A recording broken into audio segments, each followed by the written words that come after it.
Welcome everyone, and thank you for coming on to this webinar. Landcare Farming's very proud to have the opportunity to enable our audience to engage with Ruminati on this webinar and to have the opportunity to learn about generating on-property emissions or an estimate of on-property emissions. The webinar today, even though Landcare Farming is the initial host, I suppose, will really be hosted by Ruminati. And the managing director and founder of Ruminati, Will Onus, is on this webinar, and he and the CEO and founder, Peter Lean, and their team will be running this webinar. And I think their tag, I don't know if any of you, I did send the link, but their tag of by farmers for farmers gives some sense of the logic that they've applied to this platform, so that it's something that's, you know, a logical and easy enough process to work through to calculate your emissions, because there are some calculators that can get a bit complicated.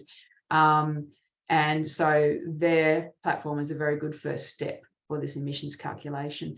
Today, they will, and Peter and the team will present sort of the background and baseline knowledge around this emissions calculator. And then we'll go into breakout rooms and groups to work through some case studies of actually calculating on-farm emissions using some properties that Will's associated with and Peter is, and Tanisha, I believe. Just a very brief bit of background on the Landcare Farming Program is that, you know, the Landcare Farming Program is a joint partnership between the National Landcare Network and Landcare Australia, and we aim to work with primary producers to promote the positive impacts that primary producers are having on the land around biodiversity and soil health and water health. So we want to be able to promote our land management successes under one voice, or your land management successes, I guess, under one voice. So look, I will stop rabbiting on now, and I'll hand over to Will and his team to present the webinar. Just please, as I said at the beginning, feel free, don't feel like you have to madly take notes and this is the last time you'll hear all of this. This is an introduction webinar, and we look forward to any of you wanting to be involved in getting into the tic-tacs and the nitty-gritty, is that we'll be holding other webinars subsequent to this one. So Will, I'll hand over to you. And I hope everyone has a good webinar, and please feel free to ask lots of questions of Will and his team. Thank you. Thanks, Ange. Thank you. Thank you, everyone, for making the time to join us today. And thank you to Ange and the Landcare team also for their support. We're really grateful for the network that they've given us an exposure to. And yeah, thank you for everyone for making the time. The autumn down this way in southern New South Wales has been fantastic. So I'm sure everyone's got plenty of other things on their plate from a farming perspective. But so, yeah, we're really grateful to have your attention for the next hour or so. Just clicking through the slides there, Pete, myself and Bobby, who's the other co-founder of Ruminati, and Peter, we sort of stumbled across, I guess, a problem with agricultural emissions being in the spotlight over the last 2 or 3 years with growing attention, and just sort of felt there was a missing mechanism in place for us to capture our farm level data without using sort of generic averages, and support our farmers and I guess the supply chain at large to meet these targets, and really report on, as Ange alluded to, all the great things that are being done at farm level, and I guess the improvements and decisions that are being made to move us towards a low emissions industry. And so next slide there, Pete, we tried to bring together a team that could think outside the box a little bit, and we're really grateful to have all of these people on our core team, and also as advisors. Some of the advisors you'll probably have seen before: Rich Eckhart and Rob Banks are stalwarts of the industry, and Richard Rains is a long time beef exporter.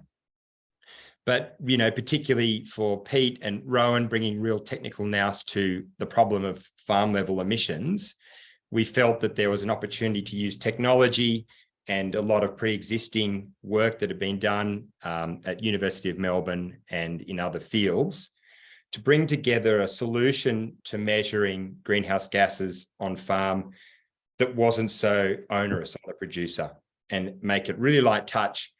As producers, we're not necessarily trained in this field, and our primary focus isn't necessarily to be entering data and climate accountants. So we wanted to have that producer focus at the forefront of what we did, and to use technology to simplify the process. People like John Francis and Tanisha have been instrumental in allowing us to really short circuit a lot of the methodologies that are out there and use approaches that are really commonplace for our industry. And so we work towards a solution which today we're going to look at the baselining component of what we've done, but it's a much bigger piece, which we'll touch on when we come back together at the end, around capturing farm level data and then sharing and supporting the industry and the supply chain to report on those reductions that are happening at a farm level, which in turn affect the scope 3s of the industry and allow for a better narrative to be told up and down the supply chain. So the baselining tool is what we'll look at today, but essentially there's a bigger piece which we'll touch on as we come back towards the end. I'll throw over to Pete now to I guess work through this baselining tool and why we felt that was a great starting point. Yeah, thanks, Will, and hi everyone. So the first question we're going to ask ourselves is, why are we baselining? And I think there's a couple of major things that have shifted in the last 12 months. First of all, MLA has set a target for the red meat industry, as you all probably know, about carbon neutrality by 2030, but you've also got the government signing up to things like the Paris Agreement for Australia to reduce its emissions across the economy by 43% by 2030. And so in order to do that, you actually need to know your baseline, where you are today. So you can say, well, this is where we are today, this is where we want to get to, and then we can all start to plot a course together towards achieving those goals. So the next question is, well, why haven't we baselined? And it really just hasn't been possible. And this is ultimately the problem that Ruminati's gone out there to try and solve. You've got best practice from guys like Rich Eckard from University of Melbourne with these GAF tools, greenhouse accounting frameworks. The sheep and beef one is SBGAF. There's also another one for grains, GGAF. There's one for dairy, is DGAF. There's one for feedlots, FGAFs. And none of them talk to each other. And you're asked for the same information multiple times if you happen to have a mixed enterprise, right? So it's also, these tools haven't really been designed for sharing that information as carbon accounts throughout the entire sort of supply chain. SBGAF, great tool. Academically, it's so sound. We use mostly that methodology in our platform, but it's an Excel spreadsheet, 23 different tabs, 360 plus individual fields that you'd need to enter. And that's just a little bit too much for the average producer who's trying to get on with doing some farming. So we set about, how do we take this sort of academically really, really sound best practice methodology and actually make it approachable for producers. Oops. And ultimately, what we're trying to achieve here for the industry is to get supply chain integrity, and for a number of reasons. It could be for future social license. From a consumer perspective, it might be for export assurance as trading partners demand more things. So getting this baseline in place for in our hope, every single property in Australia will allow us to have a data set that we can then share appropriately. It's important to say that this data set belongs to the producers. It doesn't belong to Ruminati. The producer owns their own data, and when we get into the data sharing piece later on, we'll explain that you're doing that in a highly permissioned, highly secure way. So we need situational visibility throughout the year, not just once a year. We need verifiable data, but we need it at the farm level, not at a national level, which is kind of all we've got in the national accounts at the moment. But most importantly, we need explainability. We need to be able to explain how we get to a baseline or future carbon assessments, and that's through the methodologies of Rich Eckard and others. We need defensibility, and that comes from academic rigor and peer review. But we also need to have transparency of those carbon accounts throughout supply chains. So the tool that we're going to show you today allows you to pretty quickly just draw a map of your property so that we've got your geolocation. It'll ask you for a number of different inputs. You can see those across the bottom there, from pasture consumables, livestock, cattle purchases, sheep purchases, etc. If you've ticked that you've got a cropping enterprise, then you'll get a series of questions which go into the grains gaff tool as well. And at the end of that, you'll basically get your baseline, and it'll give you a breakdown of what your emissions are by gas and by what we call scope 1, 2, and 3, which we can jump into later. So we're going to flip and actually just do a really quick live demo of this. After that, we're going to have these breakout sessions where you can go in a bit more detail, ask a few more questions. And then after those breakout sessions, we want to show you what we call the so what part of this. It's like, now that I've got a baseline, well, so what? You know, what am I going to do with it? What's the next step for me? And we'll show you what we've got getting. You find yourself at ruminati.com.au. You simply register or sign in. And you'll just set up an account quickly. If you happen to have a Google account, we can just use your Google credentials to get you in. So I will do that.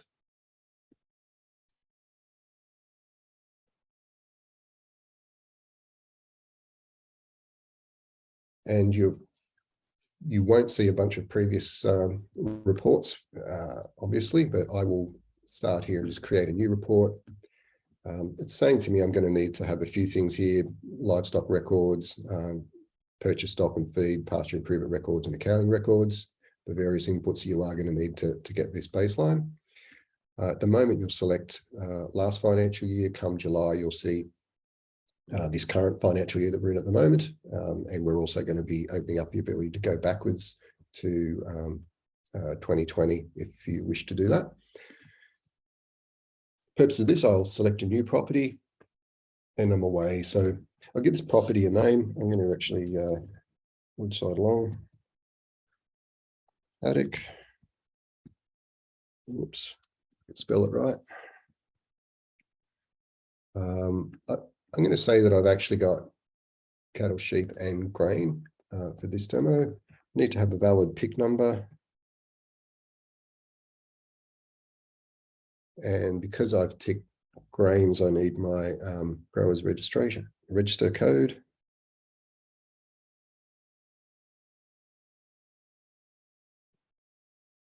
Allow me to submit.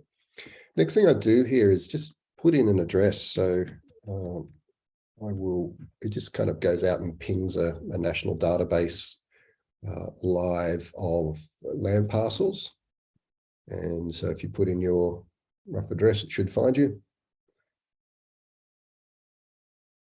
And we find ourselves at Will's place.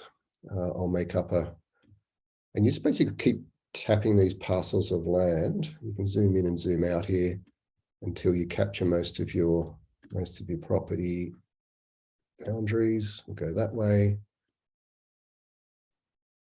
Excellent. If there's anything that's kind of missing, what you can do, say you've got an extra couple of paddocks that the family owns that are not coming up, you can just go and draw those in.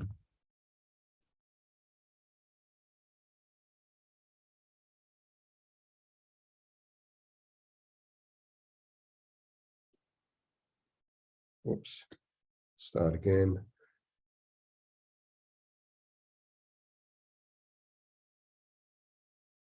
Done. So there's my property. And I submit. So now what we're going to do is just be asked a series of input questions. So I'll do the fast version of this. First up, our pasture. So we'll about 80 tonnes there, about 80 of lime. I'll just throw in numbers here. It doesn't really matter. And we have our pasture inputs. Consumables here, about 500 litres of petrol, about 5,000 of diesel. For our electricity inputs on the farm, I'll say I'm on state grid, not renewables.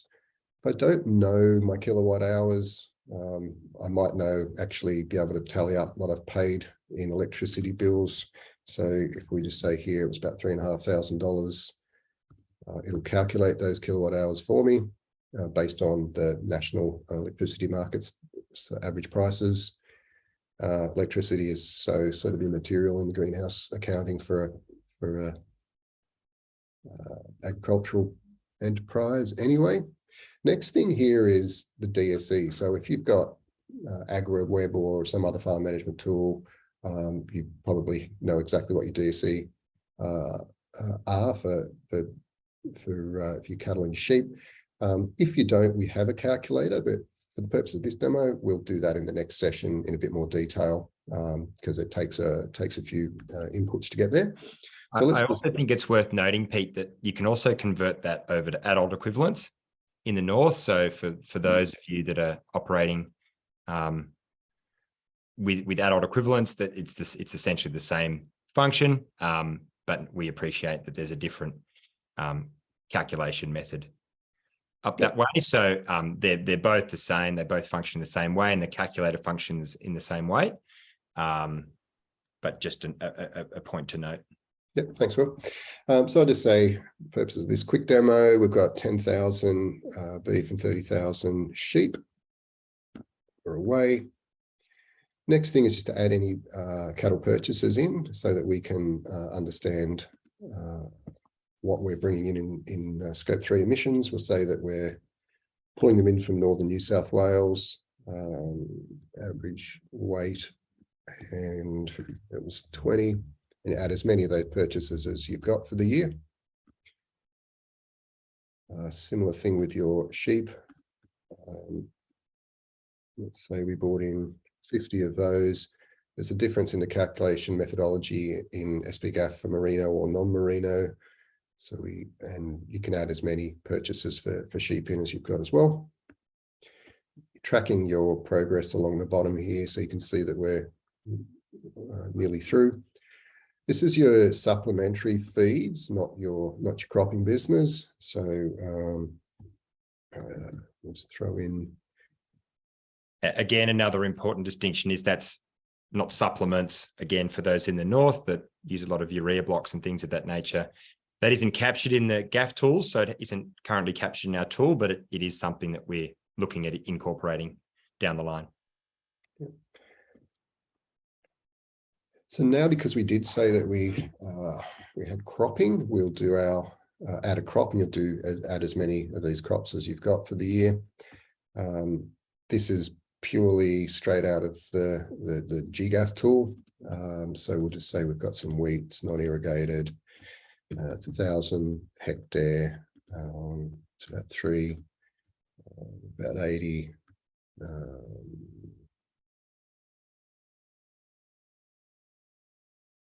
80 seems to be a good number for today.